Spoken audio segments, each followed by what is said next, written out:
7h22 sur Europe 1, excellent début de journée. Place à Laurent Tessier, Dimitri Pavlenko. Bonjour Laurent. Bonjour à tous. C'est votre feuilleton préféré en ce moment, la commission d'enquête parlementaire sur l'audiovisuel public. Un homme vous intéresse notamment, le rapporteur Charles Aloncle. Charles Aloncle, député UDR, rapporteur de la commission d'enquête, dérange tout un système avec ses questions précises. Ils sont tous en train de perdre leur nerf. France Télévisions, Radio France, La Gauche, Horizon avec le président de la commission, Jérémy Patriélétus, qui a décidé hier de suspendre les auditions des anciens ministres de la Culture. Vous venez de porter des accusations très graves contre moi en disant que j'avais des liens avec Media One, ce qui est absolument faux. Pourquoi donc vous me répondez à chaque fois? Merci messieurs les ministres. Mais non, mais Jérémy, franchement, mais qu'est-ce que tu fais là? Pourquoi j'avais encore plein de questions à poser. Quand ça ne plaît pas au président de cette commission d'enquête parlementaire issue du parti Horizon, de l'ancien Premier ministre Édouard Philippe, on fait quoi? On suspend. Comme le 22 décembre, il annonçait la suspension de l'envoi de convocation aux auditions jusqu'au 6 janvier pour retrouver, je cite, de l'apaisement. Et lorsqu'il ne suspend pas, il reprend le rapporteur Charles Aloncle, par exemple,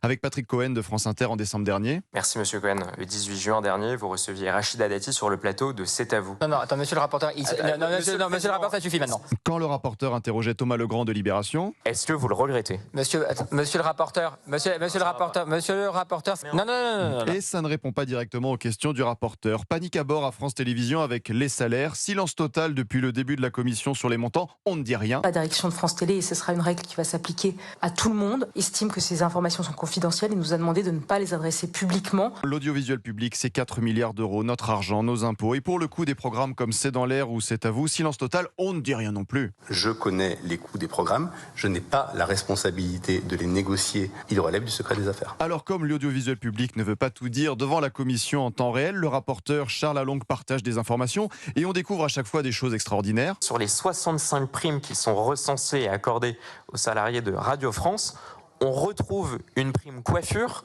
La base de la radio, c'est la voix, c'est pas tellement le visage et encore moins la coiffure. Une prime coiffure, en voilà une drôle d'idée, c'est un avis personnel. Et là, pour la réponse, on sort les rames. Sur la prime spécifique que vous évoquez, j'ai pas nécessairement les éléments, mais on pourra vous les transmettre bien sûr par écrit. Et ça gêne tout le système médiatique qui n'a qu'un objectif, décrédibiliser le rapporteur, comme le 6 janvier dans l'émission Quotidien avec Jean-Michel Apathy, ou en décembre avec la présidente de l'Assemblée, Yael Braun-Pivet, sur France Inter. C'est bizarre. Je suis en train effectivement de rappeler à l'ordre le rapporteur. Aloncle, pendant les auditions, il est inquisitorial. Le rapporteur affronte tout un système, l'espace médiatique qui a une nouvelle devise, un pour tous contre un. Charles Aloncle. Merci beaucoup Laurent Tessier, qu'on vous retrouve cet après-midi sur Europe 1. Vous n'avez pas de prime coiffure, vous, Laurent? Je ne l'aurai jamais. Vous ne l'aurez jamais. On peut en prime barbe, comme ça, elle trouvera une On peut négocier.